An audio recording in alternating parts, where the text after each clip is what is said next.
Hello everyone. I hope you're having a wonderful day today.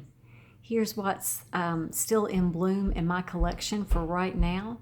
It's coming towards the middle of summer here, and so the phals are starting to respike, and these are still holding on, so I'm really glad. And my beautiful blue vanda is still blooming. I could sit here and look at this one all day long. I thought I would give you some tips today on how to clean your orchids for water culture. Many of you know that you need to have really clean roots before you put your orchids down in water culture, meaning you remove all the moss and all of the bark from the roots. There's one thing though that I've noticed a lot of my subscribers are asking me. They're getting a lot of mold, and their root tips are just dying back just as soon as they grow. And I saw this yesterday on Rick L's channel. Shout out to Rick. He was exactly right. The stem here, do you see this part right here? This is my poster child for so many of my videos. This stem, if it is black with mold, what happens is whatever roots grow from the stem will just die. They'll continue to die back. It is really important to have this stem as clean as you can possibly get it. You need to take, well, what I do is I take tweezers and pull dead material off of it. And then what I'll do is I'll take a sterilized toothbrush and actually brush all the black mold off of there. I brush until it's really clean. Then I'm going to spray that with peroxide, hydrogen peroxide 3%. And then if it's still foaming, then I know there's still some issues there. It's still not clean enough. So I will remove all the black, moldy, bacterial-laden stuff that gets on this stem. And I will clean it until I see this nice, see how it's not black at all. It's just kind of a nice tan color, healthy tan color, and all the roots that are coming out are all happy.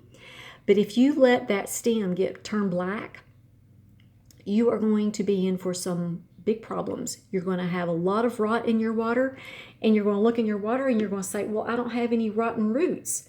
Well, this is where, this part right here is where your problem is. So make sure that you clean your old leaves. Let me show you. See right in here. Let me see if I can get a shot of it. There's part of a dead leaf in there. Just where, let me see if I can get a better shot here. It just, right through those two roots there. That is part of a leaf that just turned yellow and it died back. And that is stuck on there, okay, right down in there. And I need to take my tweezers and I need to pull that off. But that just fell off a few weeks ago. So I just wanted you to see what you're dealing with as far as what you need to clean. Because your roots can be clean and that stem can be bacteria laden and it'll cause you a lot of trouble. I'll show you over here. This is my little phal intensity miniature. And last week it suddenly got some mold on it. Well, what happened was there's still some little tiny bits of moss on that root, if you can see. So what I need to do is I need to clean that off of there with a toothbrush. If I don't, then it's just going to keep on molding there. And I've got a spike going on this one, and I don't want anything happening with the roots. This one has done really well, and I want to keep it really good and clean. So if you've got a phal and the roots look great, and all of a sudden you start having problems. The roots just seem to be dying back. The new ones won't grow. Check your stem to make sure that you don't have some bacteria going on there. And clean it off with a toothbrush. Pour peroxide on that stem. If it's still bubbling up, then take the toothbrush again. And just kind of brush all the dead matter that you can off that stem. And Spray it with peroxide again until you get it really, really clean, and then let that dry out for a few hours before you put it back down into your water culture, and see if that doesn't help you. So I hope you all have a fabulous day and be highly favored, deeply loved, and greatly blessed, and we'll see you next time.